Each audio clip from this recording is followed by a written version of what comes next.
Winn. And of course Jasper's wearing a mono red shirt today. Why wouldn't he be? The burn master himself. Well, to be fair, Power 9 Games, which is who he's representing today, I believe they just have red shirts. They mostly have red shirts, yes. But it is fitting on top of that. Azurgo is where things are going to start here early this morning in round number 10. Jasper going to come in for 2 right away. Winn is down to 20. No turn 2 play, however, for Johnson-Epstein. Winn with a Shivan Reef. There's a Jace. See how long that's going to last. Not very long at all, as Wild Slash will take care of that.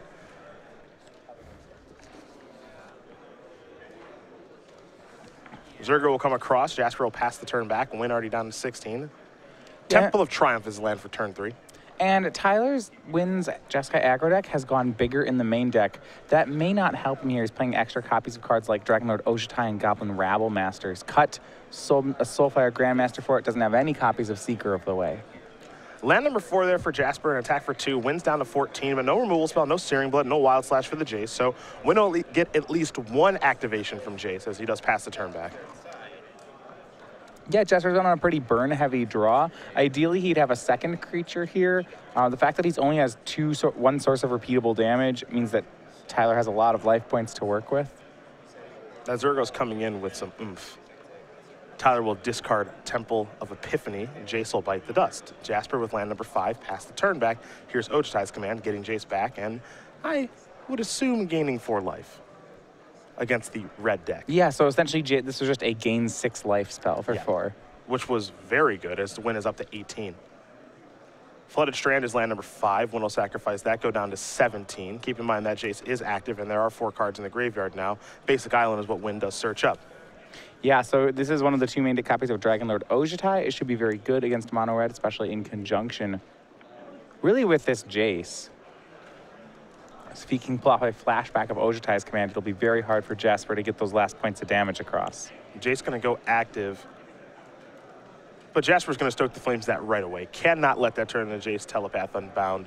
Winn discarding a Dig Through Time, very notable. There is Dragonlord Ojutai, as you did mention, and we head back Jasper's way. Can't imagine we'll see an attack here with Zergo, and we don't, so Tyler will draw. We'll see if he wants to come in with the dragon. Great roll assessment by Tyler, especially on a 6-card graveyard. It's very hard to not discard Dig Through Time there. You say this is a great card, but I think because Tyler already has Ojutai and then this Valorous Stance in his hand to support it, he says this is all the card draw he really needs, and he wants to hang on to things like Soulfire Grandmaster. Yeah, Valorous Stance countered that, stoked the flames.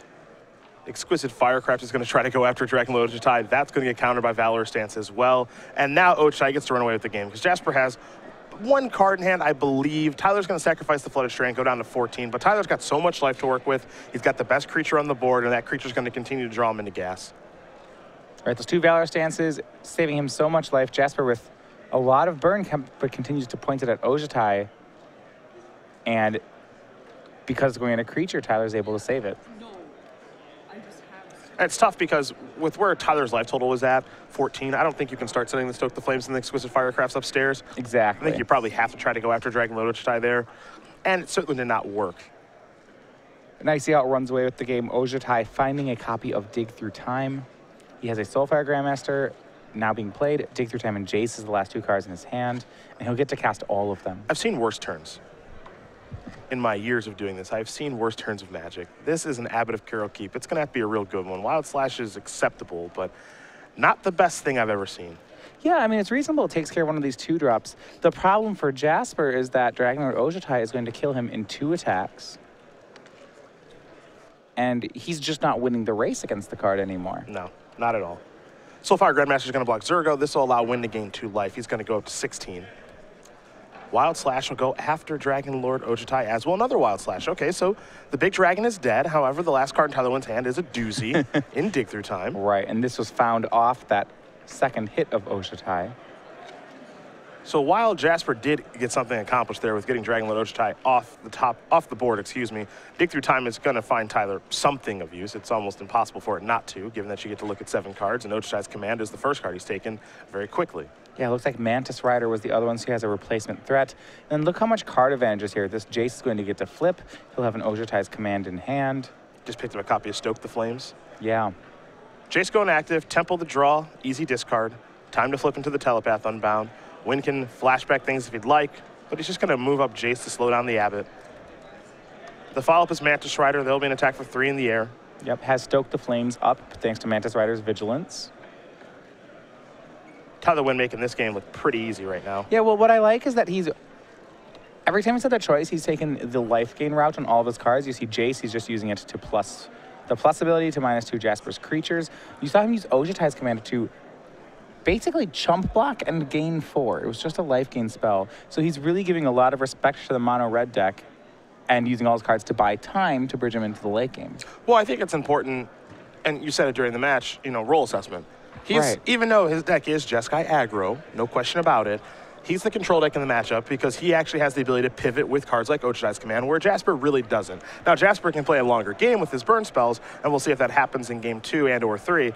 That particular game, things did not line up very well for him. Tyler kept his life total very high, and he took an easy one there, and that's why you see the one next to his name, Jeskai aggro, up a game over mono red aggro. Yeah. All of that said, we take a look at the sideboards now, and we take a look at Jasper, and he's got 2 Goblin Heel Cutters, 2 Thunderbreak Regions, 2 Magma Sprays, a Molten Vortex, 4 copies of Roast, 2 Smash the Smithereens, a Chandra Pyromaster, and an Outpost Siege. What do you like in this matchup and why? All right, well, Magma Spray and Molten Vortex seem reasonable. There's a lot of these early creatures that Jasper wants to make sure get removed. But if you look at how last game played out, the big issue on Jasper's side is that Jeskai is a good deck it gets to play a lot of its own cheap removal, its own Magma Spray, its own Wild Slashes. So what Tyler's going to try to do is remove Jasper's early creatures and then win the game with either a Mantis Rider or a Dragonlord Ojutai. So what I like from Jasper's side is just a little more resiliency, never hurt. Cards like Thunderbreak Regent, I think, are fine. It doesn't really die to those Wild Slashes. It blocks something like Mantis Rider. So if he can go bigger with some more resilient threats, maybe even Outpost Siege, that's the route I would expect Jasper to take. Now, what do we see for Tyler's side? It looks like his game 1 matchup is pretty good because he's got all these Ojutai's commands. Is he bringing anything else to the table? I mean, you're not wrong. He does have 2 copies of Anger of the Gods in his sideboard, which seem pretty reasonable against what Jasper's trying to do. On top of that, 2 copies of Negate are in the sideboard, and that certainly seems better than some of the things he has in his main deck. Things like Goblin Rabblemaster, Jeskai Charm. I would expect to not see those in post-board games. Yeah, I do like the combination of Soulfire Grandmaster and Anger of the Gods is quite a good one against red. The one thing about Jasper's particular build of red, and we saw this at the Pro Tour with this build, very burn heavy. So while that combination and that Pyroclasm effect is going to be quite good in the matchup, it probably only will catch 1 or 2 creatures because he's not like the Atarka red version with Dragon Fodder and Hordling Outburst and Goblin Rabblemaster. He's got some creatures that'll get some work done, but Jasper's looking to get you down to like 10 and then fire off burn spells. Definitely agree. So that's definitely where Negate comes in, and I expect that to be in the deck for Tyler Winn after sideboard. As these players shuffle up here for game number 2, we of course want to talk about what these players are playing for here in day 2 because both of them, in Jasper and Tyler, in great position to make the top 8 here and at least walk away with $500. And I wouldn't be surprised if either one of them, and we've seen Tyler do this before, walk out here with first place, which is $5,000, 25 Open Series points, and an invite to our Season 4 Invitational in Las Vegas. Let's not forget as well, for a player like Joe Lissette, who's won a couple of these things already this year, he knows what it's like to get the job done, but more importantly, he needs those 25 Open Series points.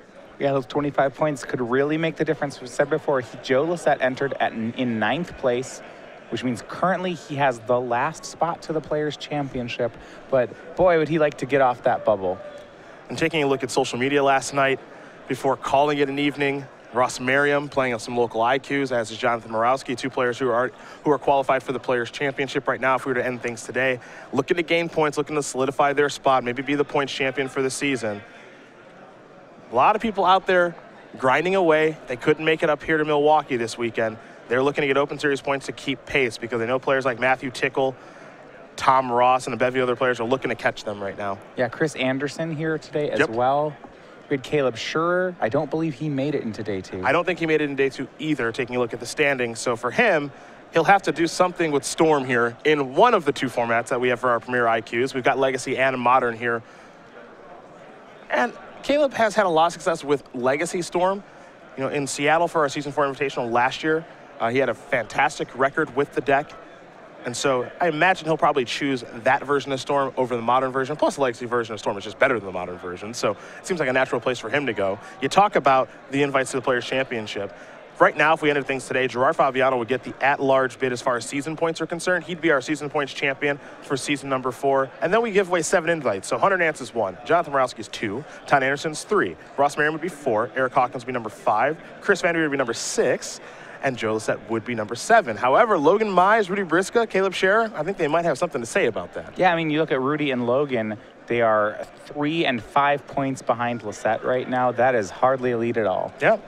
And as we oftentimes say here in the Open Series, all it takes is one win in one of our main events to get the job done and pull past somebody. As we're underway here in game number 2, Jasper did take a mulligan, but he found 6 cards that he's happy with. Yeah, to that degree, Eric Hawkins falling close to off the bubble. He not playing any IQs or Opens this weekend due to family or commitments. Yeah, that's going to be tough. It's hard. It's pretty tough to pass up a wedding. I wouldn't recommend that you do that, but that's going to have an effect. That's going to have an effect on things for the race here for the Players' Championship. Real life commitments getting in the way. As here is a Chandra. Jasper's going to need this Chandra to do a lot of work, and that's difficult because you'd expect it to get killed here based on how Jeskai is positioned. Now, Winn did use a Wild Slash to take care of the Abbott.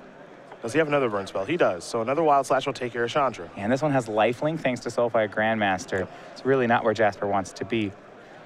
Remember that because we had 96 players in day 2, it's very likely that 12 and 3 will be the record needed to make top 8. So for these players in 1st and 2nd on our standings to start today, they really do have the inside track when it comes to top 8ing the event. Yep. You know, if you're looking at Jasper's side, he needs to 3 and 3 on the day.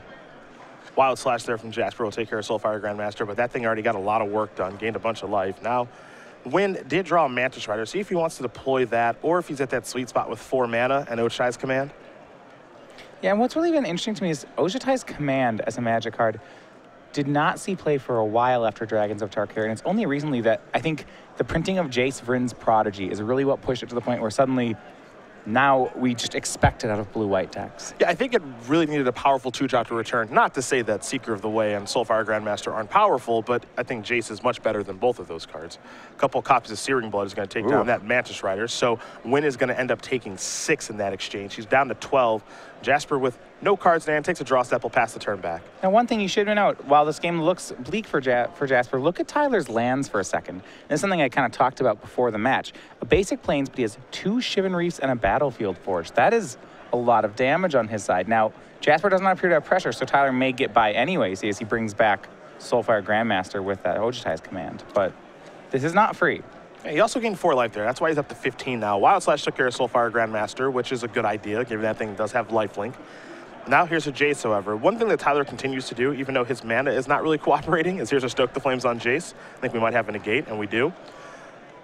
Tyler continues to present threats that Jasper has to kill, because I'm sure Jasper would love to just go upstairs with these burn spells, but he can't.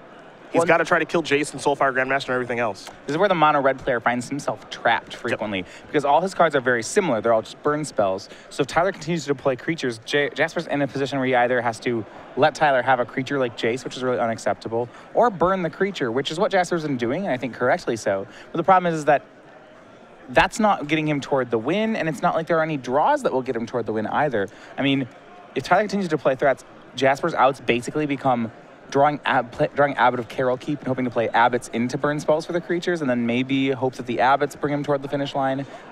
There's not a lot of card advantage, so when Jasper runs out of cards, his lines become very limited. And this is getting even more difficult because here's Ochai's Command again, bringing back Soulfire Grandmaster and gaining Winn 4 life, so he's at a comfortable 14. Mystic Monastery is the land for the turn. Jace is going to move on up. Here come the beatdowns. No removal spell here for Jasper. He'll take 5. Winn will gain 2. It's 7 to 16 now. Yeah. And for those of you playing Jeskai, watching this one, I just want to point out just the discipline on Tyler's side here. He has yet to ever use the draw a card mode of Ochai's Command. Yep.